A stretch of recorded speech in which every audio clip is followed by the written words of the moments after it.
est-ce qu'on mesure le poids? Je crois pas. On flotte, évidemment, la pesanteur. Alors voilà, Thomas, belle petite présentation. Hein. On mesure, parce que dans cette expo, donc c'est au Musée des Arts et Métiers à Paris, toutes les unités de mesure, l'évolution, l'histoire, tout est raconté. Exactement. En fait, le Musée des Arts et Métiers de Paris, c'est un trésor que nous possédons. Pourquoi c'est un trésor? Parce que depuis maintenant plusieurs dizaines et dizaines d'années, ils collectionnent tout ce qui sert à mesurer le monde.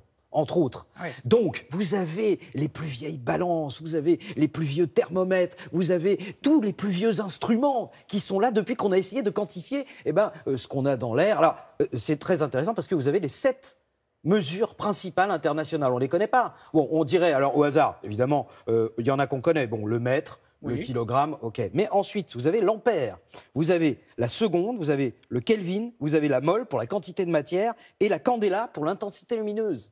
Et donc, ces 7 unités de mesure, ça, ce sont les unités de mesure internationales qui sont partout les mêmes. Ah oui. Et j'insiste sur le fait que ce soit partout les mêmes. Pourquoi? Parce que si vous faites un programme spatial international et puis que tout à coup vous vous trompez dans les unités de mesure, et bien là, votre erreur, c'est simple, soit ça s'écarte complètement de la trajectoire, oui. Et donc ça s'est passé dans l'histoire des sciences. Il y a eu comme ça des erreurs de calcul parce qu'on n'était pas sur les mêmes systèmes de mesure qui ont fait qu'aujourd'hui, vous avez des satellites qui se baladent à Pimpin-les-Oies et qui ne sont pas là où ils devraient être. Pimpin-les-Oies. Exactement, Pimpin-les-Oies.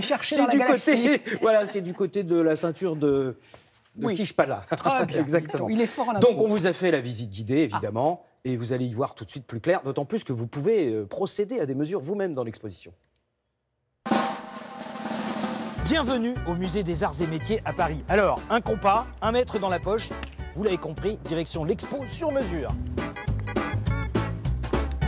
On commence cette mesure au quotidien par le quotidien justement, c'est-à-dire combien de litres contient votre baignoire, combien vous pesez, combien de temps il faut pour cuire un œuf, quelle température il fait à l'extérieur, quelle heure il est. Ça, c'est des mesures assez quotidiennes. On se dit, bon, là, on n'est pas vraiment dans l'actu. Ah, sauf qu'on tombe sur ce mur-là, et là, vous avez le prix du gasoil, et puis la limitation de vitesse qui se mesure également. Et là, on se dit qu'on est un petit peu plus dans l'actu. D'ailleurs, regardez-le bien, parce que ce sera peut-être bientôt qu'un souvenir. Bon, au commencement de la mesure était l'homme de Vitruve, de Léonard de Vinci, parce qu'au départ, qu'est-ce qu'on fait? Regardez, c'est très simple, on mesure tout avec ce qu'on a sous la main, c'est qu'à de le dire. Donc, la paume, 6 paumes qui font une coudée, 4 coudées qui font la hauteur d'un homme, et puis il y a la tête aussi. 8 têtes, ça fait aussi la hauteur d'un homme. Attention, hein, ça marche pas si vous avez la grosse tête.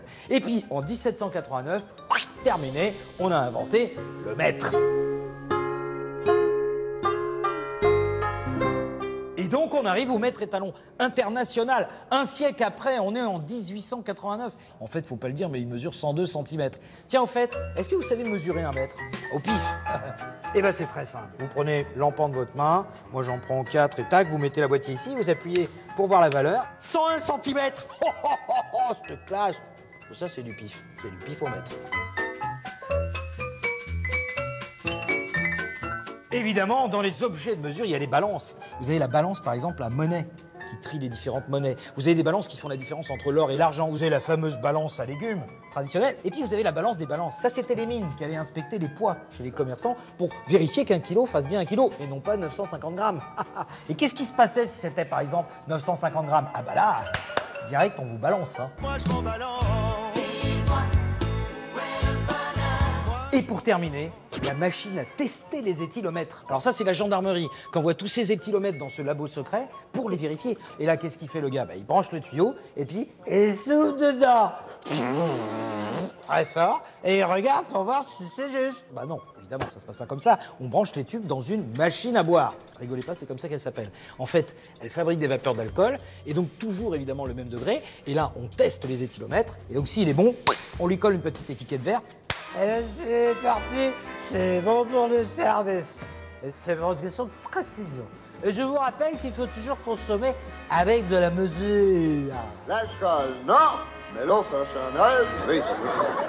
Merveilleux, Bourville, enfin, magnifique. C'est les vacances bientôt. Oui. Donc que se passe-t-il au Musée des Arts et Métiers? Vous allez pouvoir non seulement visiter cette exposition temporaire, mais vous allez pouvoir faire plein de choses, d'ateliers avec les plus petits. Donc vraiment, c'est une expo là, temporaire qui est vraiment extraordinaire, qui va vous donner ce petit aperçu sur les mesures. Mais le musée en lui-même, c'est une joie, c'est un bonheur. À Paris, si vous passez par là, surtout ne manquez pas le Musée des Arts et Métiers.